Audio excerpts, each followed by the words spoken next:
Minister గారు ఉన్నారు, ఆయన కూడా చదువుకున్నాడు, బాగా మంత్రి అయ్యాడు. ఇప్పుడు తల్లికి వందనం ఇచ్చాడా? ఇది ఒక ప్రభుత్వ విధానమేనా కాదా?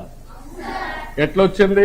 ఆయన ఆలోచనలో నుంచి వచ్చింది. ఇప్పుడు జగన్ గారు అమ్మ ఒడి అని ఒక స్కీమ్ తీసుకొచ్చి దాని వెనకాల చాలా ఇన్ డెప్త్ కాన్సెప్ట్ ఉంది. ఒక చిన్న టీ షాప్ లోనో ఎక్కడో పిల్లలు పనిచేస్తుంటారు, 20 రూపీస్ కి 100 రూపీస్ కి చాలా తక్కువ వేజ్. అలాంటి వాళ్ళు స్కూల్ కి వెళ్ళడం అనేది first of all highly impossible. ఎందుకు అని అంటే ఈవెన్ 100 రూపీస్ వస్తే తప్ప వాళ్ళు అక్కడ సర్వైవ్ అవ్వలేదు. తన తర్వాత వాళ్ళ పిల్లల తర్వాత వాళ్ళ పిల్లలు అందరూ అదే టీ షాప్ లోనో ఎక్కడో అదే లో వేజ్ ఇన్కమ్ లోనే సెటిల్ అయిపోతారు. వాళ్ళకి గ్రోత్ అనేది ఉండదు. ఇప్పుడు జగన్ గారి ఐడియా ఏంటంటే, అవర్ ఆలోచన ఏంటంటే, ఫస్ట్ థింగ్ వైఎస్ఆర్ గారు ఫీజు రియంబర్స్మెంట్ అని చెప్పి ఆల్మోస్ట్ ఎంతో కష్టపడి మీరు కానీ ఇంటర్ పాస్ అయ్యి గ్రాడ్యుయేషన్ లెవెల్కి వచ్చినప్పుడు free education was provided in the sense like వాళ్ళు రియంబర్స్ చేసేవారు ఫీజుని. అది ఒక స్టెప్. బట్ ఇంటర్ వరకు రావాలి అని అంటే ఎంత స్ట్రగుల్ ఉంటుంది ఒక మిడిల్ క్లాస్ పర్సన్ కి, అది హైలీ అన్ఇమాజినబుల్. అలాంటి సిచ్యువేషన్ కూడా అబ్జర్వ్ చేసి జగన్ గారు ఏం చేశారంటే అమ్మ ఒడి అని చెప్పి ఒక స్కీమ్ తీసుకొచ్చారు.